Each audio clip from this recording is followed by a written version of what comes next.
మహాసంకల్పం అద్వైత క్రియ కార్యక్రమానికి స్వాగతం. మనిషి నిత్య జీవితంలో ఎన్నో రకాల సమస్యలు ఒడిదుడుకులు, వాటన్నిటినీ ఆధ్యాత్మికంగా శాస్త్రీయ పద్ధతిలో రెండింటినీ జోడించి తగు పరిష్కార మార్గాలు తెలియజేయడానికి ఈరోజు మనతో పాటు ఉన్నారు అద్వైత క్రియ వ్యవస్థాపకులు స్పిరిచువల్ సైంటిస్ట్ టీకే గిరీష్ గారు. లైవ్ లో సిద్ధంగా ఉన్నారండి. ఈరోజు వారితో మాట్లాడి ఎన్నో మంచి విషయాలు తెలుసుకున్నా. మీరు లైవ్కి కాల్ చేయండి. అదేవిధంగా వారు నిర్వహించే క్లాసెస్ అటెండ్ అవ్వాలి అనుకుంటే స్క్రీన్ పై కనిపిస్తున్నటువంటి వారి ఆఫీస్ నెంబర్కి కాల్ చేసి సంప్రదించండి. గిరీష్ గారు నమస్కారం అండి, కార్యక్రమానికి స్వాగతం. నిన్న ఒక మంచి సంకల్పం చేశారండి, అందరికీ చాలా నచ్చింది. అంటే మనం భోజనం చేసేటప్పుడు రైతులు సుభిక్షంగా ఉండాలి అని చెప్పేసి ఒక సంకల్పం చేసుకుందామన్నారు. నిజంగా చాలా బాగుంది.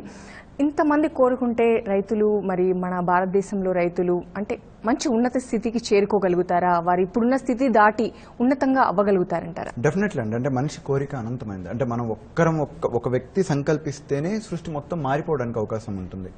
జస్ట్ ఎగ్జాంపుల్ ఒకటి చెప్తాను మీకు. లెట్స్ సే నరేంద్ర మోడీ గారు, ఆయన పిఎం అవ్వాలని చెప్పి ఆయన సంకల్పం అది. యాక్చువల్ చెప్పాలి అని అంటే ఆ సంకల్పం ఏమైపోయింది, జనాభా సంకల్పంగా మారిపోయింది అనమాట.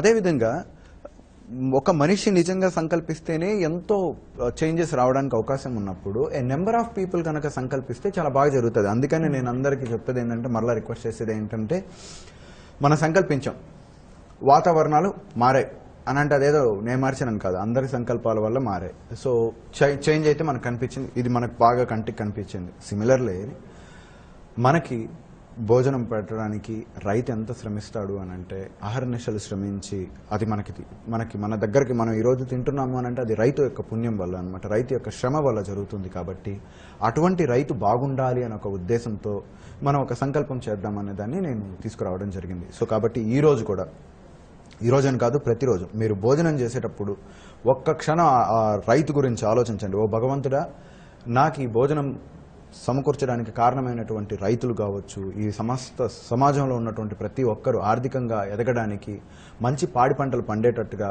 సుభిక్షంగా ఉండేటట్టుగా వారిని అనుగ్రహించు, ఆశీర్వదించు అని చెప్పి కోరుకొని, తర్వాత మీరు కనుక భోజనం కంప్లీట్ చేశారనుకోండి, ఇప్పుడు according to the biology theory ప్రకారము మీరు ఇంత పవిత్రమైనటువంటి హృదయంతో కోరుకోవడంతో ఇది అమృతం అవుతుంది. నేను చెప్తున్నాను, కావాలంటే ప్రయత్నించి చూడండి. మీరు అందరూ ఎంత పెను మార్పు వస్తుందంటే మీ లైఫ్లో. ఎందుకంటే కృతజ్ఞత ముద్ద తింటున్నారు ఇప్పుడు మీరు, నిజం చెప్పాలి అంటే.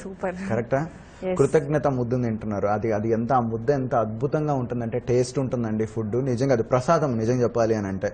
ఇది ఏదో నేను అభూత కల్పనలతో కూడుకున్నటువంటిది కాదు, ప్రయోగాలు చేసి మరీ చెప్తున్నాం మేము. సో కాబట్టి ఒక్కసారి ఆ ముద్దను తినండి, ఎంత ఈజీగా ఉంటుందంటే అరగనోడికి కూడా అరిగిపోతుంది ఫుడ్, నిజం చెప్పాలి అని. అంత అద్భుతంగా తయారవుతుంది.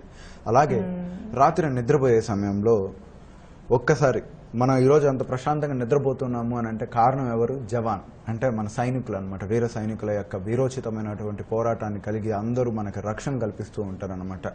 ఆ సైనికులు బాగుండాలి, వాళ్ళ సంపూర్ణ ఆయురారోగ్యాలతో ఉండాలి, వాళ్ళకి ఎప్పుడు కూడా ఇంకా మంచి బలవర్ధకంగా ఉండాలి, భారతదేశ సైన్యం ఇంకా అద్భుతంగా ఉండాలి అన్నటువంటిది ఒక చిన్న సంకల్పం చేయండి నైట్ నిద్రపోయేటప్పుడు.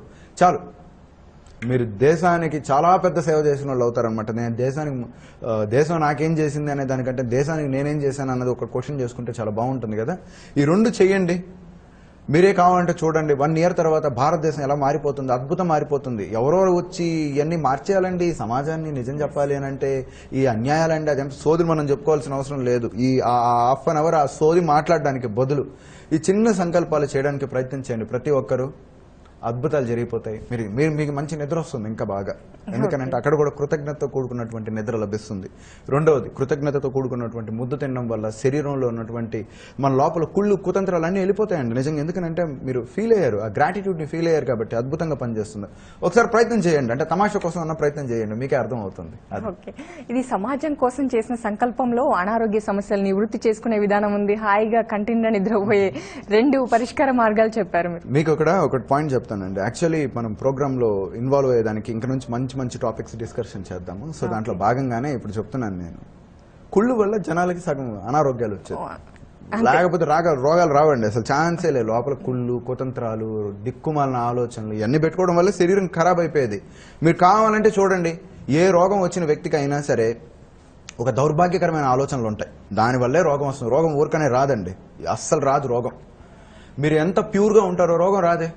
ఎందుకు కొంతమందికి ఈ రోగాలు వచ్చింది, ఏం చేశారు అంటే వాళ్ళ ఆలోచన విధానాలు, వాళ్ళ లోపల ఉన్నటువంటి వ్యతిరేకమైనటువంటి మనస్పర్ధ ఉండడం వల్ల. ఎప్పుడైతే మనలో గ్రీడ్ అంటే ఏదైతే అది నాకే కావాలి, ఆ లోభం అనే తత్వం గనక నిజంగా వదిలేస్తామో ప్రేమతత్వం జనరేట్ అయిపోతుంది. ప్రేమతత్వం ఎప్పుడైతే జనరేట్ అవుతుందో శరీరం కల్ముషం లేనటువంటి విధిగా మారిపోతుంది. దైవతత్వం అన్నది ఆపాదించడం జరుగుతుంది. అద్భుతాలు జరగడానికి అవకాశం ఉంటుందన్నమాట.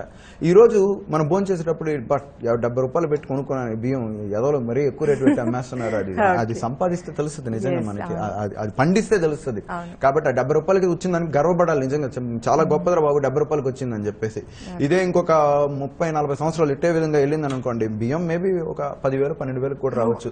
పైగా ప్లాస్టిక్ బియ్యం కూడా వస్తుంది. అంతటి కకృతి పరిస్థితిలోకి వెళ్ళిపోయాం అనమాట. ఎందుకనంటే రైతు లేడు కాబట్టి. రైతు కనుక బాగున్నట్టు ప్లాస్టిక్ బియ్యాలు ఎందుకు వస్తాయి, మనకి మిగిలిన ఎందుకు వస్తాయి? అందుకనే ఉద్దేశంతోనే మీకోసం కాదండి, మీ జనరేషన్ కోసం. మనం అంతా డబ్బు సంపాదించడానికి దేనికి? జనరేషన్లు బాగుండాలనే ఒక ఉద్దేశంతోనే కదా. ఆ జనరేషన్కి సంకల్పం అనే శక్తిని ఇద్దాం, సంకల్పిద్దాం. ఓకే, ఎటా మనం మంచి చేయం జనరల్గా, కనీసం ఇట్లాంటి చిన్న చిన్న పనులు చేసైనా సరే కొద్దిగా మంచి పనులు చేసుకుంటూ ఉన్నాము అంటే మంచి జరుగుతుంది అనే ఒక ఉద్దేశంతో చెప్తున్నానండి. ఓకే అండి, ఇక కాలర్స్తో మాట్లాడదాం. హలో, నమస్కారం అండి. నమస్కారం. మీ పేరు, ఎక్కడ నుండి కాల్ చేస్తున్నారు? ఉదయ్ కరీంనగర్. గిరీష్ గారు ఉన్నారు, మాట్లాడండి. Hello, good afternoon sir. Yeah, very good afternoon Uday, చెప్పండి సార్. మీతో ఒక 2 టాపిక్స్ నుంచి మాట్లాడదామని చెప్పేసి అనుకుంటున్నాను. అడుగు చెప్పేస్తాను సార్. ఇది ఏంటంటే ఫస్ట్ ఏంటంటే నేను గత 2 years నుంచి వెళ్ళి మానసికంగా చాలా బలహీనమై ఉన్నాను సార్. 90% బలహీనం అనే ఆలోచన లేదు. 90% ఒక డేలో. ఓకే, ఇంకేంటి సార్, వివేకానంద ఉన్నాడు కదా సార్, అతన్ని ఫైట్స్ కొటేషన్స్ ఫాలో అవ్వాలని చాలా అనుకుంటా సార్. కానీ వాటిని పూర్తిగా నమ్మలేకపోతున్నా. అది నేను ఫాలో అయితే నాకు మంచి జరుగుతుంది పూర్తిగా నమ్మలేకపోతున్నాను. అంటే ప్రతి దానిలో అనుమానం, ప్రతి దానిలో డిప్రెషన్, ప్రతి పనిలో నెగిటివ్ ఆలోచన, ప్రతి దాన్ని అనుమానంగా చూస్తున్నా. వివేకానంద కొటేషన్ అతను నమ్మలేకపోతున్నా. అతను చెప్పేది నాకు మంచి కోసం, అందరికి మారుతాయి నన్ను చెప్పి నమ్మలేకపోతున్నా వాటిని. ఇంకోటి ఏంటంటే వివేకానంద కొటేషన్ చెప్తారు కదా, మీ శరీరాన్ని కానీ బుద్ధిని కానీ ఆధ్యాత్మికతను కానీ బలహీనపరిచే దేనైనా సరే విషయం వల్ల తిరస్కరించమని. దాని మీనింగ్ చెప్పారా సార్? చెప్తా. Very good point. నువ్వు ఏదైతే ఫీల్ అయ్యావో, ఏదైతే సఫర్ అవుతున్నావో, ఒకప్పుడు నేను కూడా అది సఫర్ అయ్యాను. నేను కూడా ఇదిగో ఈ స్వామి వివేకానంద లాంటి కొటేషన్లు చదివేసి ఈయనకేం చెప్పాను వస్తాడు, all powers with in you can do anything and everything అని చెప్పి అసలు నిజంగా ఎక్కడ ఉంది ఇట్టే అడిగేవాడిని. నేను కూడా నీలాగే ఉండేదన్నమాట. ఎక్కడుంది ఆ పవర్స్ అనేది? పవర్ అంటే ఏంటి? చేత్తో కొట్టడమా ఎవరినన్నా, లేకపోతే ఇంక ఏంటి పవర్ అంటే ఏంటి?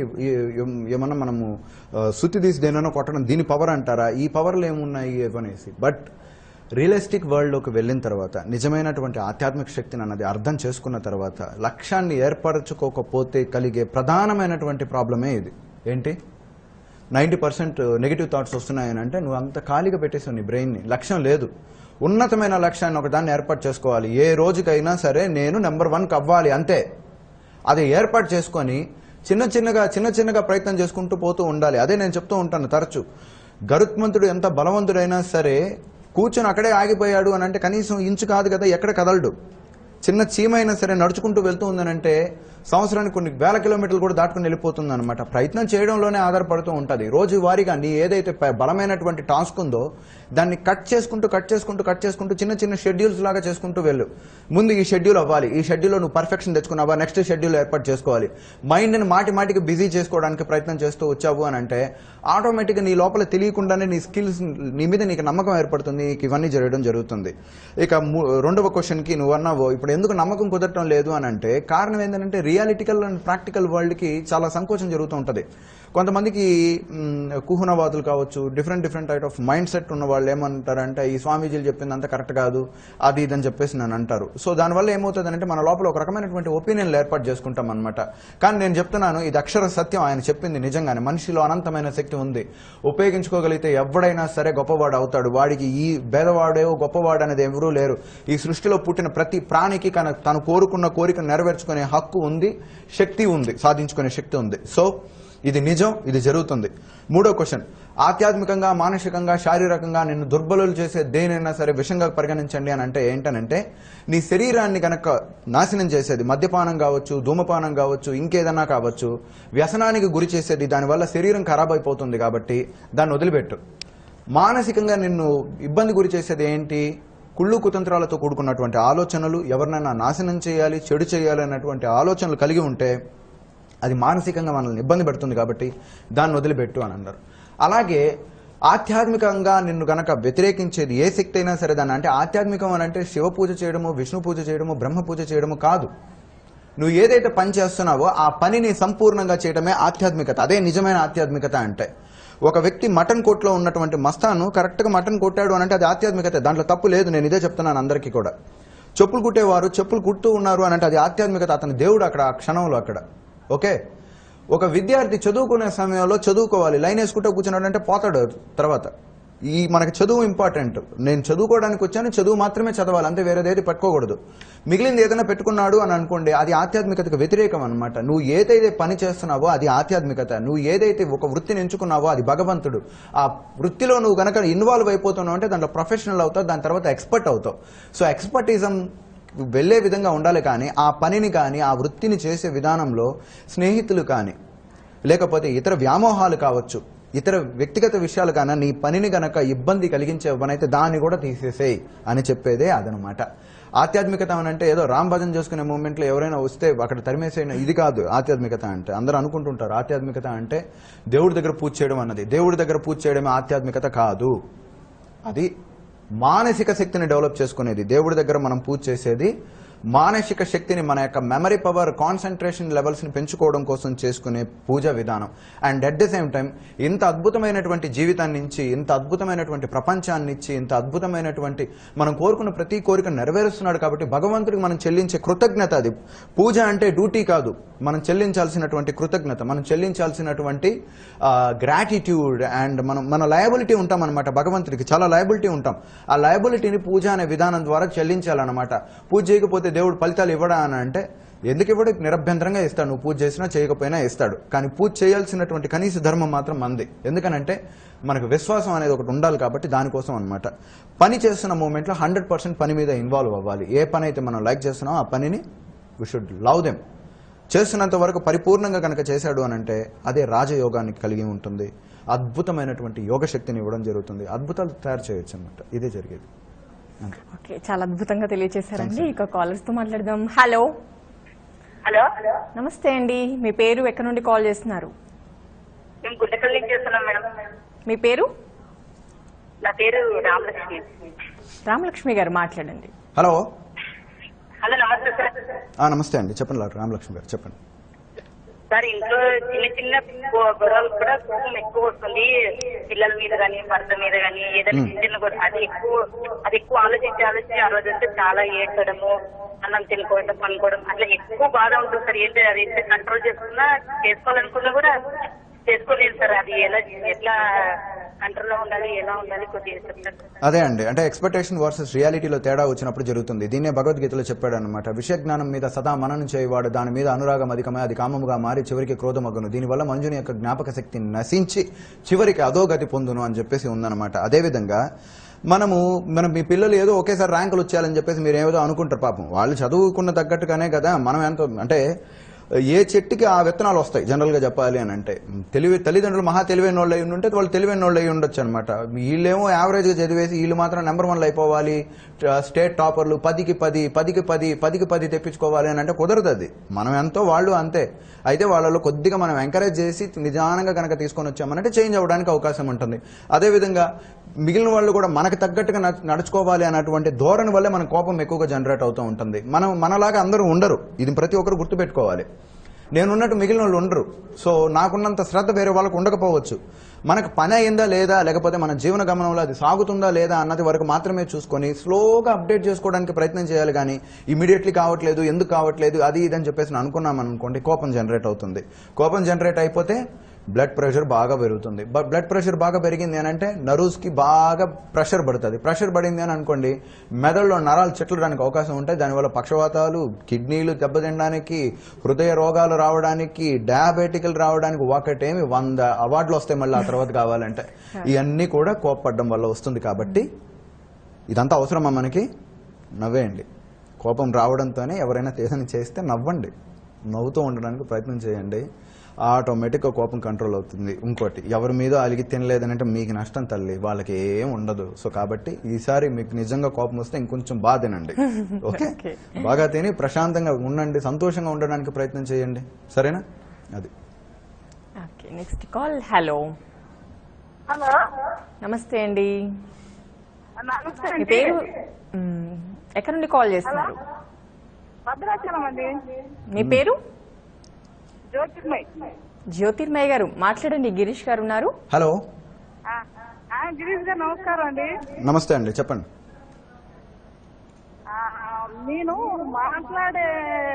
నేను స్లోగానే మాట్లాడతాను, బాగానే మాట్లాడతానండి. కానీ ఎదుటి వాళ్ళకి అది ఇబ్బందిగా అంటే గట్టిగా అంటే అర్థమైంది, చెప్పండి.